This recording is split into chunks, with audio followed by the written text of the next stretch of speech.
చైతన్య మహిళా సంఘం రాష్ట్ర కార్యవర్గ సభ్యులు లక్ష్మీ వర్ధంతి సందర్భంగా మహబూబ్నగర్ జిల్లా కేంద్రంలోని టీఎన్జీఓ హాల్లో ఈ కార్యక్రమాన్ని నిర్వహించుకోవడం జరిగింది. రాష్ట్ర కో కన్వీనర్ రాధా శ్రీదేవి ఈ కార్యక్రమానికి అధ్యక్షత వహించగా ఈ కార్యక్రమాన్ని మహబూబ్నగర్ జిల్లా కో కన్వీనర్ కస్తూరి ఆహ్వానం పలకడం జరిగింది. అనంతరం వారు మాట్లాడుతూ మద్యపానం నిషేధించాలని, కేంద్ర రాష్ట్ర ప్రభుత్వాలు మహిళల హక్కుల కొరకు పనిచేయాలని వారు డిమాండ్ చేయడం జరిగింది. పరిచయమైంది. వాళ్ళ ఊర్లో కూడా సారా తాగి పిల్లలను కొట్టడం, పిల్లలను పట్టించుకోకపోవడం, దీనితో మహిళలు ఆ బాధను భరించలేక కొంతమంది ఆత్మహత్య చేసుకున్న పరిస్థితులు కూడా ఉన్నాయి. అట్లా చేసుకోవచ్చు, మంచిగా ఉండాలి, మనం సారాను బంద్ చేయాలని వాళ్ళ ఊర్లో పెద్ద పోరాటం నడిపింది. అట్లా అప్పుడు 94లో ఎలక్షన్లలోకి ఎన్టీ రామారావు ప్రభుత్వం ప్రచార కార్యక్రమంలో మహిళల ఉద్యమాన్ని చూసి ఏం చెప్పిండు ఎన్టీ రామారావు? తెలుసు కదా, పాత సినిమా యాక్టర్ ఆయన. మీరు నాకు ఓట్లేసి గెలిపిస్తే మీకు మద్య నిషేధాన్ని చేస్తా, మొత్తం సారాన్ని బంద్ పెడతా అన్నాడు. సరే అని మహిళలంతా ఓట్లేసి ఎన్టీ రామారావును గెలిపిస్తే ఆయన 1994లో ముఖ్యమంత్రి అయ్యిండు. ఆయన డిసెంబర్లో మొట్టమొదటి సంతకం మద్య నిషేధం మీదంటే సారా మద్యం ఏముండే బంద్ అని మొత్తం సైన్ పెట్టింది. ఆ మధ్య కాలంలో చాలా కుటుంబాలు చాలా సంతోషంగా, చాలా సుఖంగా ఉన్నారని మహిళలు చెప్పిన సందర్భాలు ఉన్నాయి. అట్లా అవుతున్న క్రమంలో మామకు ఎన్నుకోటు వచ్చి చంద్రబాబు నాయుడు అధికారంలోకి వచ్చింది. మీకు తెలుసా?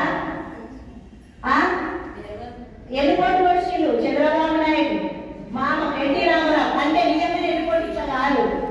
నేను చైతన్య మహిళా సంఘం రాష్ట్ర కో కన్వీనర్. ఈరోజు మహబూబ్నగర్లో మా లక్ష్మీ వర్ధంతి జరుపుకోవడం సందర్భంగా ఈ సభ నిర్వహిస్తున్నాము. ముఖ్యంగా ఉమ్మడి మహబూబ్నగర్ జిల్లాల్లో విపరీతమైన మద్యం ఎక్కువ అవడం, అంతేకాకుండా గ్రామ స్థాయిలో మత్తు పదార్థాలు విచ్చలవిడిగా అమ్మడం వలన చాలా మంది విద్యార్థులు నిర్వీర్యం అయిపోతున్నారు. మధ్యలో చదువులు మానేసి వాళ్ళు ఉపాధి లేక, ఉద్యోగాలు లేక చాలా అవస్థపడుతున్నటువంటి సందర్భంలో వాళ్ళకి ఎలాంటి పని చేయాలనేది అవగాహన లేక వాళ్ళు చాలా ఇబ్బంది పాలయ్యి వాళ్ళు గ్రామాల్లో ఉన్నటువంటి యువతుల మీద అత్యాచారాలకి, తర్వాత పోక్సో చట్టాల్లో కూడా విపరీతంగా వాళ్ళు నమోదవుతున్నారు. ఈ రోజు జైళ్లలో చూసుకుంటే ఎక్కువ శాతం మంది 18 నుండి 30 ఏళ్ల లోపు యువకులే చాలా మంది ఉన్నారు. కాబట్టి దీని మీద ప్రభుత్వాలు ఖచ్చితంగా తక్షణ చర్యలు తీసుకోవాలి. ఈ మత్తు పదార్థాలకి వెంటనే రద్దు చేసి యువతకి గ్రామంలో ఉన్న యువతకి ఉద్యోగాలు, ఉపాధి కల్పించాలని, మధ్యలో చదువులు ఆపేసినటువంటి పిల్లలందరికీ కూడా తిరిగి వాళ్ళకి చదువుల్లోకి పంపించి ఒక చైతన్యమైన వాతావరణాన్ని కల్పించాలని చైతన్య మహిళా కోరుకుంది. అంతేకాకుండా చాలా మంది ఇక్కడ ఉమ్మడి జిల్లాలో మహిళలకు ఉపాధి లేకుండా అయిపోయింది. బయట రాష్ట్రాల నుంచి బయట వాళ్ళు వచ్చి ఇక్కడ పెద్ద పెద్ద షాపింగ్ మాల్స్, పెద్ద పెద్ద ఏరియాల్లో పెద్ద కంపెనీలు పెడుతున్నారు. కానీ ఆ కంపెనీల్లో లోకల్లో ఉన్న మహిళలకు ఎవరికి ఉపాధి ఇవ్వటం లేదు.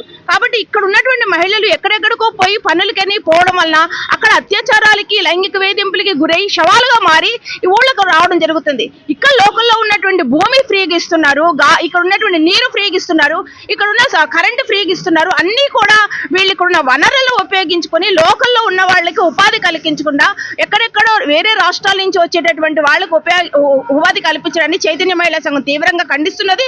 కాబట్టి ఇక్కడ ఉన్నటువంటి మహిళలకు ఉపాధి కల్పించాలి, మగవాళ్ళకు కూడా ఉపాధి కల్పిస్తే సరైనటువంటి వాళ్ళకి కల్పించడం వలన ఈ నేరాలు కూడా కొంత తగ్గుతాయని చెప్పి మేము భావిస్తున్నాము. ముఖ్యంగా బాల్య వివాహాలు ఇప్పటికి కూడా మహబూబ్నగర్ జిల్లాలో విపరీతంగా పెరిగిపోయాయి. ఇంటర్ విద్యార్థులు కొత్తగా సంవత్సరంలో అడుగుపెట్టిన కనీసం 20 నుండి 25 మంది పిల్లలు బాల్య వివాహాలతోటి కాలేజీలకు వస్తున్నారు. ఇప్పుడు ప్రభుత్వం దీని మీద దృష్టి పెట్టాలని చెప్పి కూడా చైతన్య మహిళా సంఘం భావిస్తుంది. మేము ప్రతి సంవత్సరం మార్చి 8 మహిళా దినోత్సవాన్ని జరుపుతాము. అలాగే ప్రతి సంవత్సరం కూడా మేము విద్యార్థుల స్వాగతం కార్యక్రమంలో భాగంగా ప్రతి విద్యార్థికి కూడా అవగాహన కార్యక్రమాలు నిర్వహిస్తాము. ప్రతి గ్రామంలో మహిళా సంఘాల దగ్గరకు పోయి ఈ మద్యానికి వ్యతిరేకంగా పోరాడాలని చెప్తాము, బాల్య వివాహాలకు వ్యతిరేకంగా పోరాడాలని చెప్తాము.